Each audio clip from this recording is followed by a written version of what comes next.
What's up everybody, welcome to Money Management channel. My name is Andrei and today I'm gonna be doing an update on MMTLP and FINRA saga. I got the cash in the bag, stadium packed, born a rock star in this life, gonna live it up. And for today's video guys, I have several quite interesting news.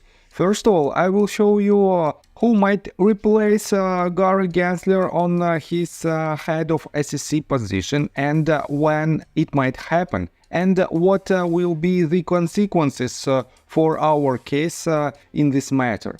On top of that, I will show you an update on RICO lawsuit that was filed by Scott Roth.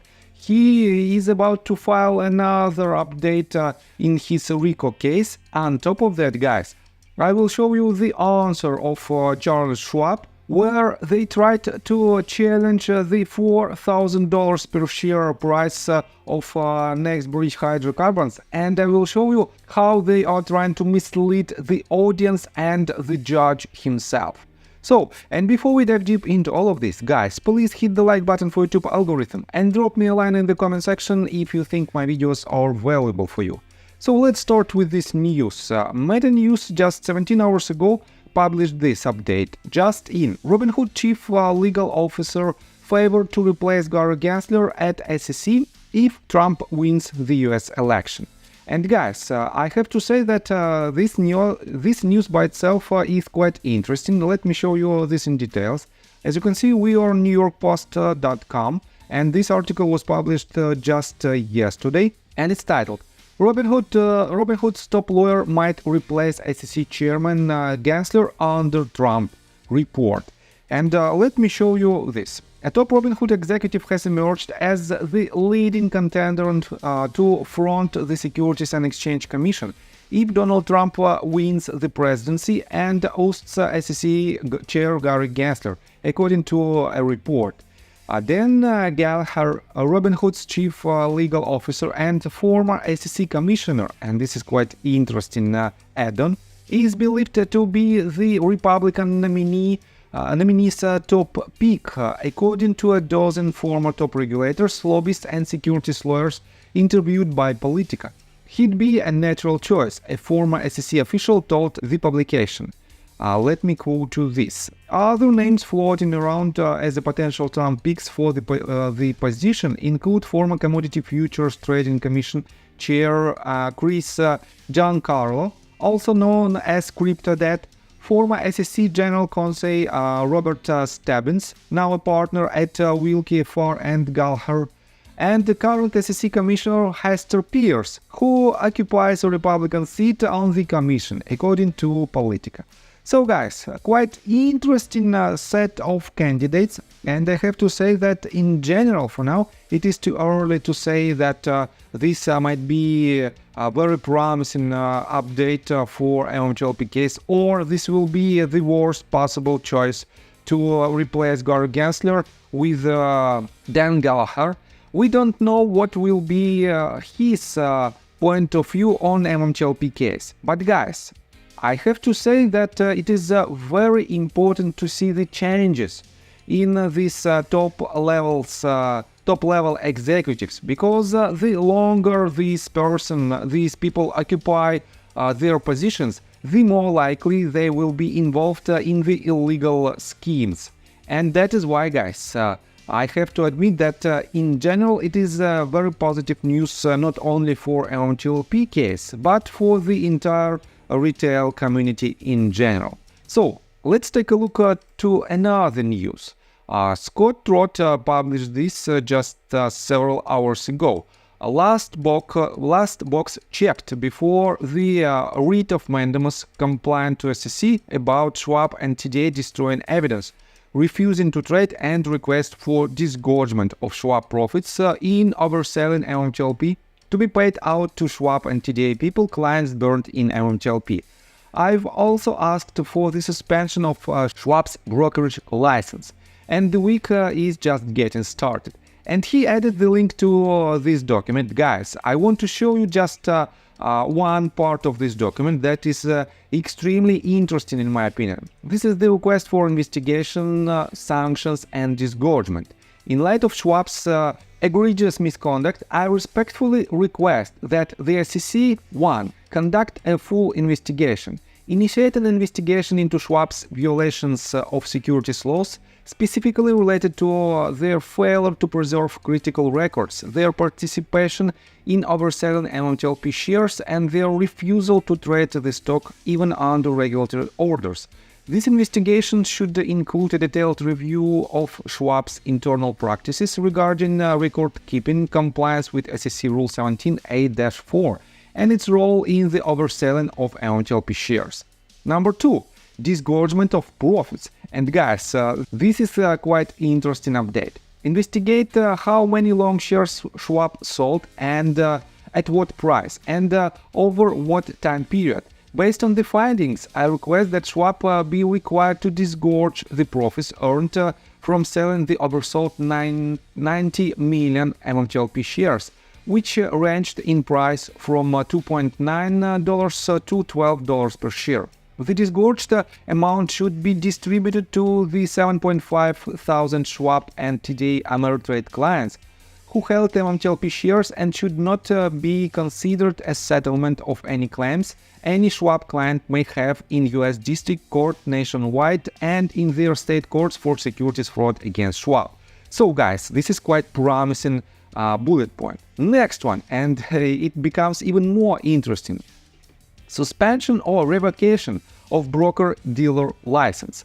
Given the severity of Schwab's actions, I request that the SEC suspend or revoke Charles Schwab broker-dealer's license for 90 to 120 minimum days, and beyond that time frame, at least until the SEC is satisfied that they will not perform in this manner again.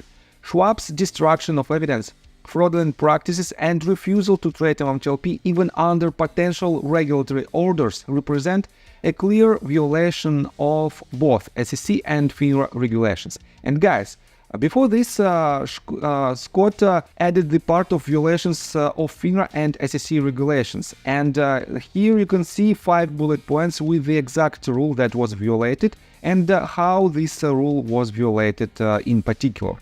So, number 4, implementation of corrective measures. Schwab should be required to implement and enforce corrective measures that ensure the proper preservation of all client records and prohibit overselling of securities. Additionally, Schwab should be compelled to comply with any regulatory orders related to MMTLP trading or any successor securities, ensuring their customers are not unfairly barred from market participation. Again, very important bullet point. And the conclusion. Charles Schwab has acted in a flagrant violation of securities laws and regulations, causing significant financial harm to me and other investors. I ask the SEC to take immediate action to hold Schwab accountable for its misconduct, prevent further violations, and restore faith in the integrity of the securities market. And guys, I have to say that this document is very interesting, but we have an answer on the previous document that was filed by Scott. And here is the answer. As you can see, it was filed again just yesterday, and here is the case number 2:24-CV-00782-CR. And here is the 21 pages document. And guys, take a look right here.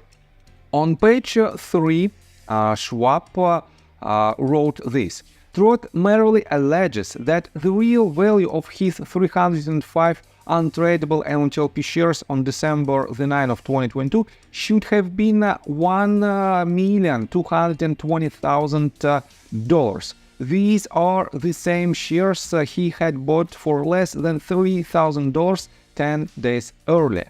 And guys, I have to say that they are trying to mislead the judge. Let me quote you the footnote number 4. As you can see here, you can find number 4 in footnote, and they added there were 165.47 million shares of MMTLP outstanding at the time.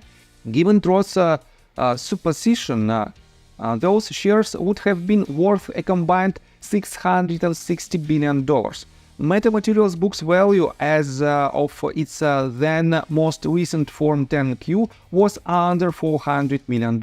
In other words, Trot contends that the MMTLP shares should have traded for approximately 1.7 thousand times their issuer's book value.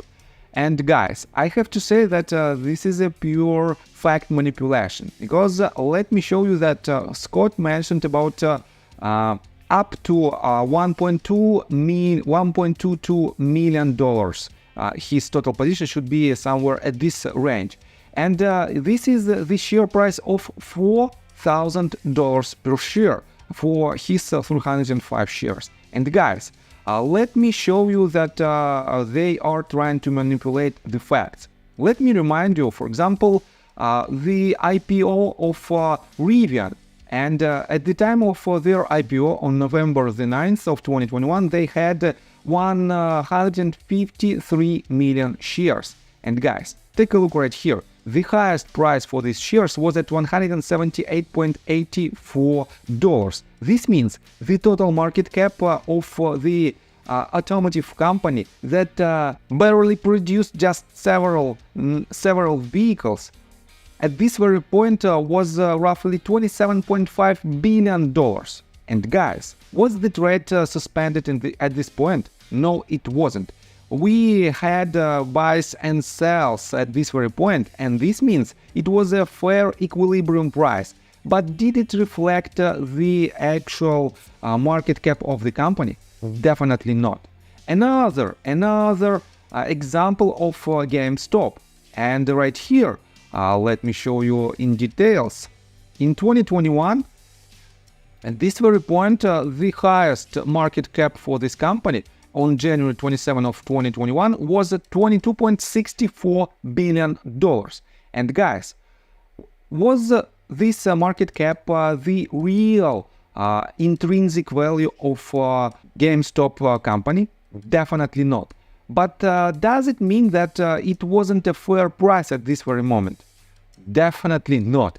This means, guys, this statement of Schwab that they rely on the combined market cap of $660 billion of metamaterials back in December of 22 is completely useless in terms of the recent facts. On top of that, guys, Scott mentioned about the $4,000 per share in his lawsuit as the potential price, that it might be up to $4,000 per share.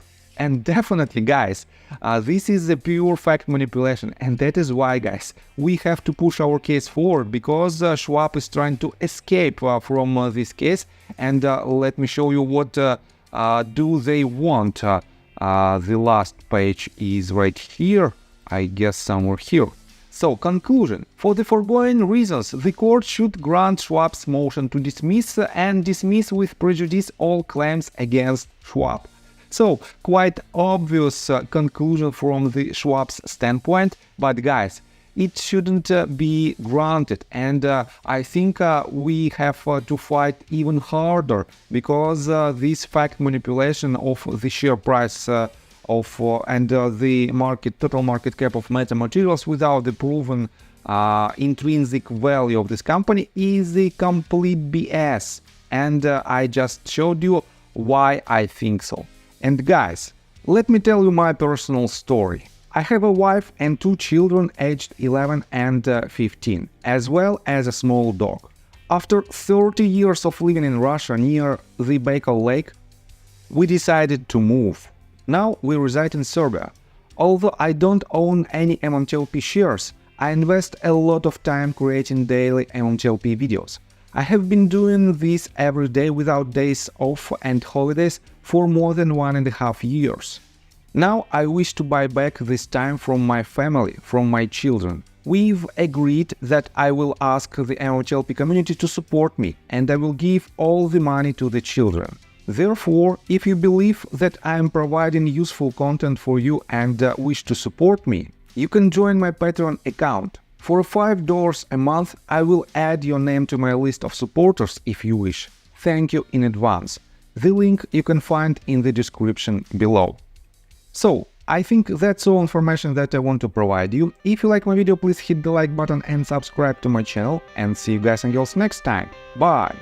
I got the cash in the bag, stadium packed. Born a rock star in this life, gonna live it up on the attack. Baby, I'm bad, I just wanna get caught up in this life. I'm crazy, I'm mad, doing no cap. Only God wants you.